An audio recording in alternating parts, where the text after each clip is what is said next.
friends in the ladies' lounge in the basement when an explosion suddenly ripped through the church. Did you kill Medgar Evers? He walks me out to the car anyway and gets me out there and kind of blocks my way and says, Talk to someone when someone's calling you the N-word.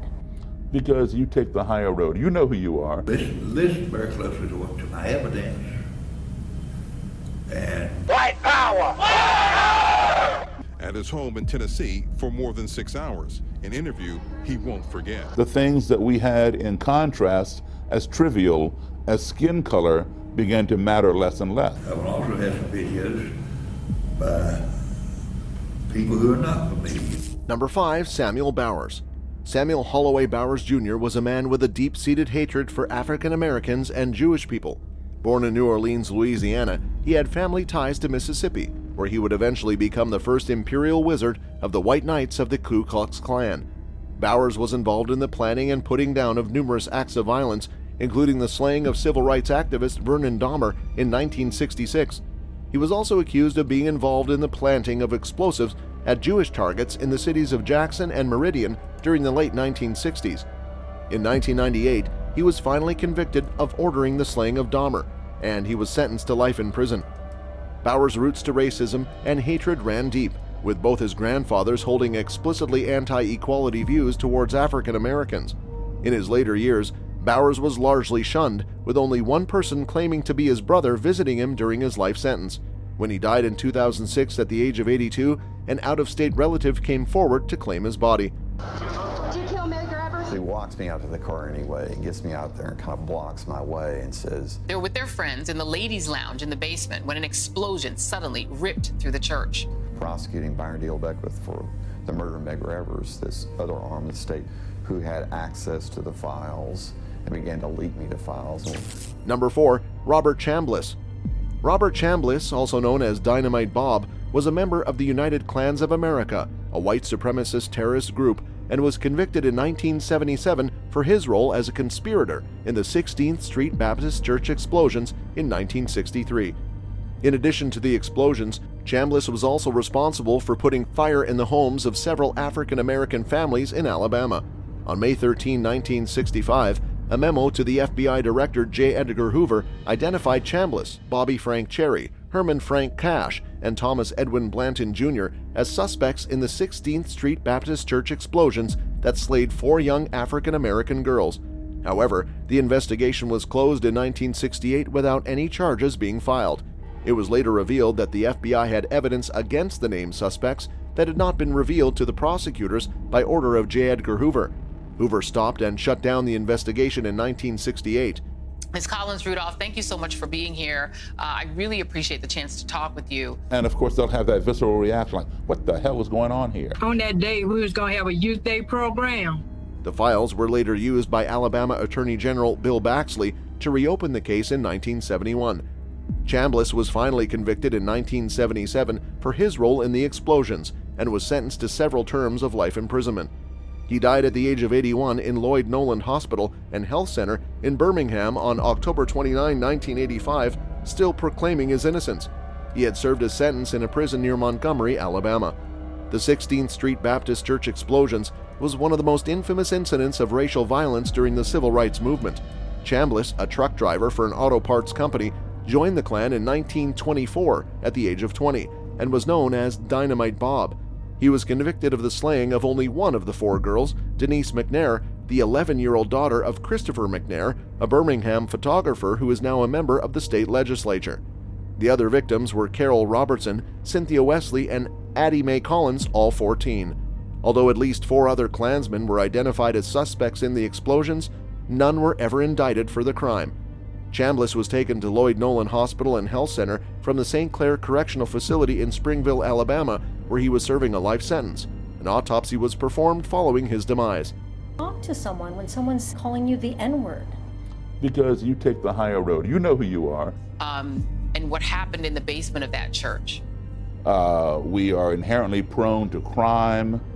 And while we was in the ladies' lounge... Number 3, Thomas Edwin Blanton Jr. Thomas Edwin Blanton Jr. was a convicted felon and a member of the KKK. He was born on June 20, 1938 in Washington, D.C. He was convicted in 2001 for his role in the 16th Street Baptist Church explosions in Birmingham, Alabama on September 15, 1963. The explosions claimed the lives of 4 African-American girls: Carol Robertson, Cynthia Wesley, Addie Mae Collins, and Denise McNair. Blanton had a 10th grade education and served as an aircraft mechanic in the Navy from 1956 to 59. After leaving the Navy, he became a member of the KKK in the early 1960s. Blanton was one of the prime suspects in the investigation, but J. Edgar Hoover prevented attempts by the FBI's Birmingham office to bring charges against him and 3 other men. What do you think about the current tension in America? The culture. If you write positive things about white Caucasian Christians, God will bless you. I consider Frank to be my friend. I consider Daryl to be my friend as well. At the time of the arrest, Blanton was living in a trailer with no running water and working at a Walmart store. In 2001, Blanton was prosecuted by the state and convicted of slaying. He was sentenced to 4 life sentences in state prison. Blanton served his sentence at Holman Correctional Facility in Atmore, Alabama, and went before the parole board on August 3, 2016. However, his parole was denied and deferred until 2021. On June 26, 2020, Blanton died at William E. Donaldson Correctional Facility from unspecified causes while serving his life sentence, 6 days after his 82nd birthday. Justice delayed is justice denied. Of racism existed long before Donald Trump pursued an agenda of intolerance and racism. The things that we had in contrast as trivial as skin color began to matter less and less. Number 2, Bobby Frank Cherry. Bobby Frank Cherry's name is etched in American history for all the wrong reasons. He was a white supremacist, a terrorist, and a Klansman who was responsible for one of the most heinous crimes in the country's history: the 16th Street Baptist Church explosions in 1963, slayed 4 young African-American girls and injured more than 20 others. Cherry was born on June 20, 1930 in Mineral Springs, Alabama. He joined the U.S. Marine Corps as a young man, where he gained expertise in demolitions and working with explosives. This expertise would later play a crucial role. Sarah Collins Rudolph, who still lives with the trauma of that day. Correspondent Bob Orr has been looking into the history of the suspect. Where crosses are burning and racist views are being spewed. In the tragic events that would come to define his life. After leaving the Marines, Cherry worked a series of low-paying jobs, including a long stint as a truck driver. But his life was far from ordinary. He had a wife, Virginia, and together they had 7 children. However, their marriage was anything but happy. Cherry expected complete deference from his wife and children, and he was known to use violence to enforce his authority. Sadly, Virginia passed away of cancer in 1968, leaving Cherry to care for their children alone. He placed them in an orphanage and with relatives, but his troubles were far from over. He would go on to marry 4 more times, including to Willadine Brogdon, his 3rd wife. It was Brogdon who would later testify at Cherry's trial, revealing that he had bragged to her about his role in the church explosions. Some of their beliefs are that African Americans, black people. Listen very closely to my evidence. And Number 1. Frazier Glenn Miller Jr. Glenn Miller, also known as Frazier Glenn Cross, was a notorious figure in the U.S. He was a domestic terrorist who led the defunct White Patriot Party, a white nationalist group based in North Carolina. Miller had a long history of criminal activities and was convicted of slaying, as well as other charges related to weapons and violating an injunction against paramilitary activity. Miller was an advocate of white nationalism, white separatism, Odinism, and anti-Semitism. He was a frequent candidate for public office, but his extremist views made it impossible for him to gain any significant support. And what they showed was at the same time the state of Mississippi was one God, one race. The Sovereignty Commission was secretly assisting defense trying to get back with the court. In January of 1985, Glenn Miller, leader of the White Patriot Party, found himself in a tricky situation. He was being sued by the Southern Poverty Law Center for his white supremacist activities, and the legal battle was taking its toll on him.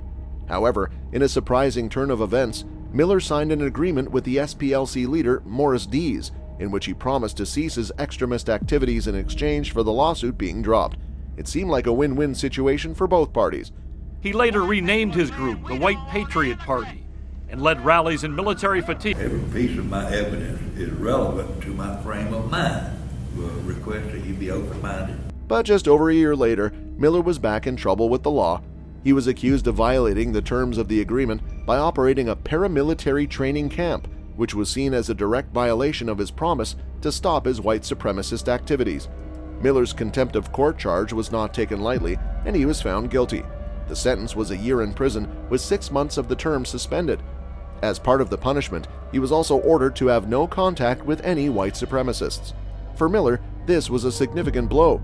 He had hoped that the agreement would provide a way out of his legal troubles, but he had failed to uphold his end of the bargain.